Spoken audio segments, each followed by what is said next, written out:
Hey friends, so I have had a truly awful week. Come walk with me and let's talk about it, yeah? So I woke up a week ago today, today's Wednesday, to the news that a friend of mine had died overnight. And the family has asked for privacy on this, and so I will not be sharing the name of the person that passed away, nor much in the way of detail about how they died, but what I can tell you is that this is a person that I cared very much about. This is a person who is a flow artist, and it has been a really, really rough week kind of sorting through how I feel about that.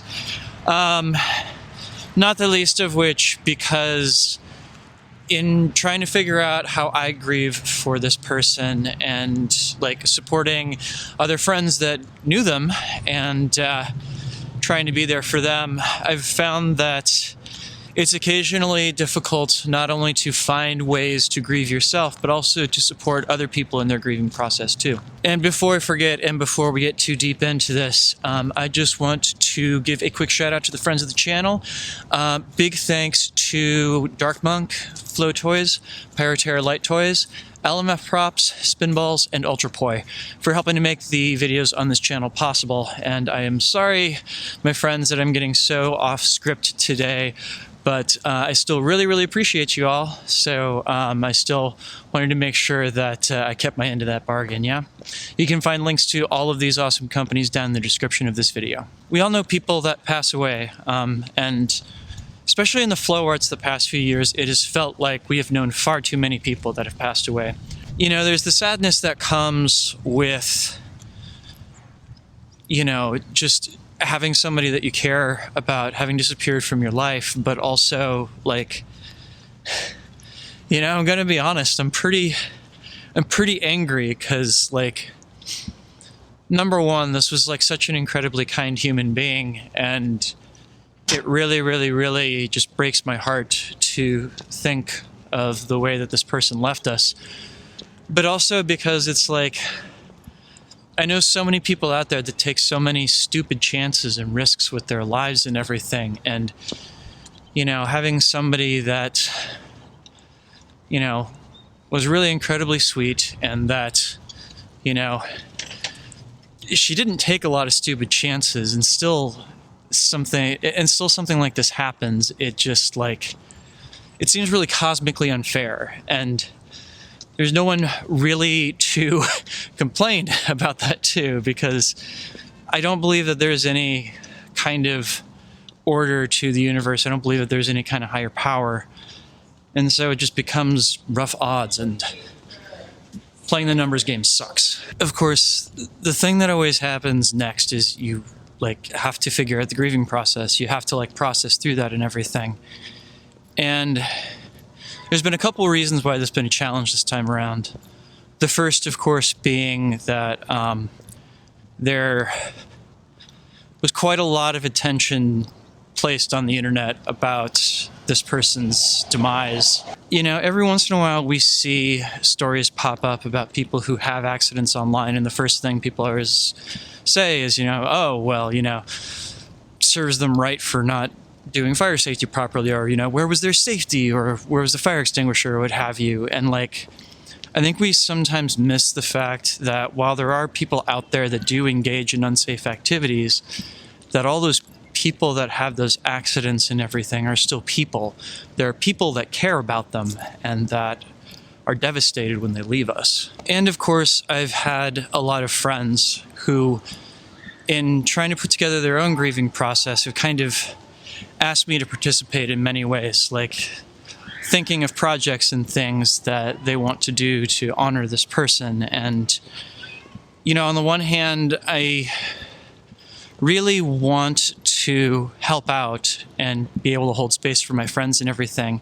And at the same time, there have definitely been several points in the past week where, you know, it has felt a little bit overwhelming, and like I'm spending more time making space for others than I am making space for myself, if that makes any kind of sense.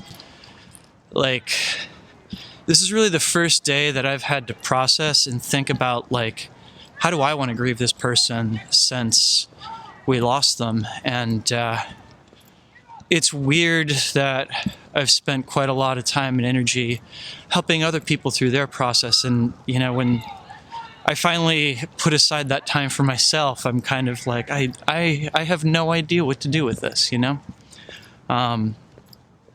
I don't know whether that is one of those cases where sometimes we don't set boundaries properly and we allow other people's needs of us to kind of eclipse our own needs, or whether it's one of those things that, a convenient way for me to avoid dealing with it myself was to help other people with their grief. I think the jury's still out on that one. It is a stabilizer and a microphone. I'm holy moly, video macaroni. blogging right now. Yeah. Oh wow, I've never seen that.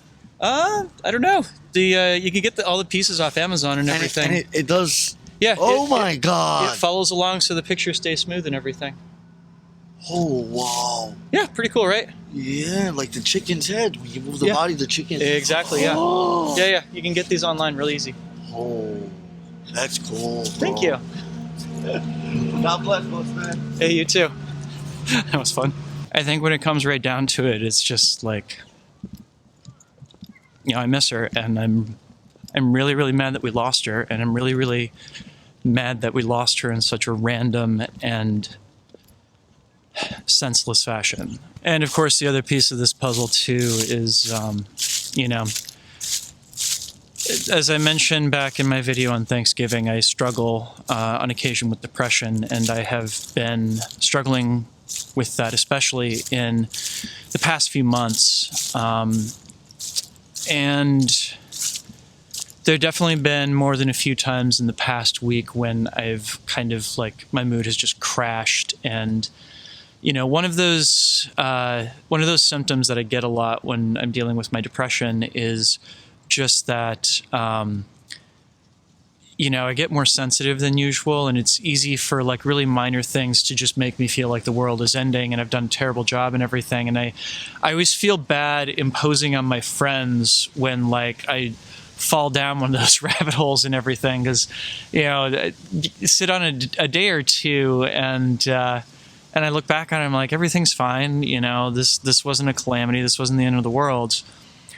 But like, when you're sitting on something where the world really did end for somebody, it like becomes one of those things that it makes the end of the world feel a lot more real to you when you're experiencing one of those crashes. And God only knows the grief that you experience after a friend dies. It's not exactly hugely conducive to pulling yourself out of a funk like that. But here's to the confluence of unpredictable factors, right? So if there is one thing that I can definitely say for sure that I think would be good for me in all of this, it is probably to be outside and get a little bit of movement in me, because I've not been doing a lot of that in the past week. And so I'm going to rock out for a little while. I'm going to give you all a little bit of footage of me doing that, and hopefully it doesn't feel too self-indulgent given everything else going on.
I'm not going to say that that was the catharsis that I needed or that I miraculously feel better, because I don't, but it was good to move.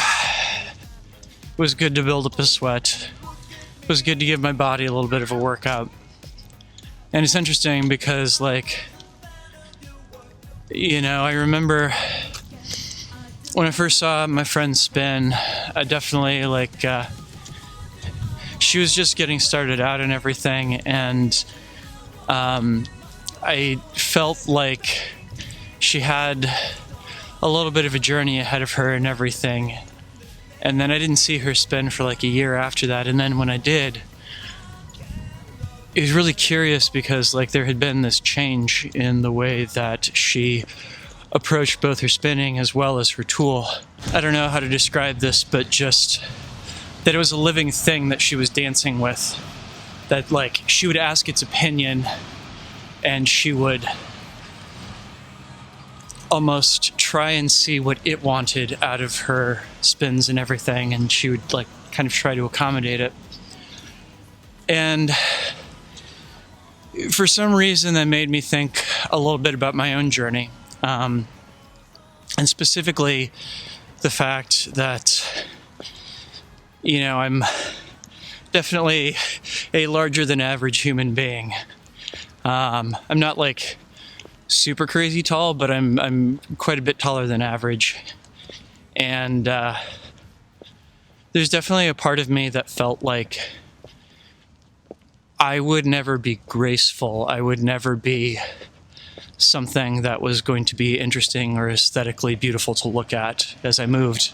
There's something about her transformation from, like, being kind of semi-awkward with her tool to being somebody that I actually really, really loved watching whenever she'd go out to spin. And, you know, it occurs to me that I never told her that she was somebody that I really enjoyed watching. And God only knows, I'm kind of picky in that regard. So I think that's something that she would have really appreciated knowing. But made me think a little bit about my own journey, and coming from this place of being this tall and very, very awkward human being, and never, ever, ever thinking that I would be ever considered graceful. And the ways that I have embraced and brought dance into my own spinning in the course of the past few years, and I see snatches of something really beautiful hiding beneath this very large and awkward frame. And you know, that's something that feels good, especially for somebody who never thought of themselves as being beautiful in that way, you know? And I wonder if she felt the same way about her own spinning. I wonder if she saw the beauty in what she did. I wonder if anybody ever told her the things that I was thinking, which was just that it was a pleasure to watch her spin and a pleasure to watch her play off of her prop and her fire and everything. So my phone totally ran out of batteries as I was walking home, so it's probably actually for the best, because as another friend would say, that's a lot of words for I'm sad and I miss my friend. So I think I'm going to call this one wrapped up.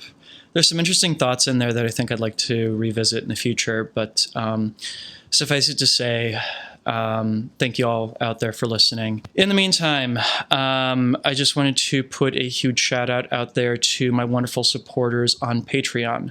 It is because of them that I am able to take a week to get my head together and still be able to keep producing content for you all out there and everything. Thank you, one and all. If any of y'all out there would like to sign up to support the work that I do, head on over to patreon.com/DrexFactorPoi and sign up. I really, really appreciate it, and you get early access to all of my content as well as a say in what topics I tackle in the future. So thank you all in advance, and I hope y'all out there have yourselves a good week. And to those of you out there who are likewise grieving, you have my deepest sympathies. And here's hoping for a better tomorrow for all of us. Peace.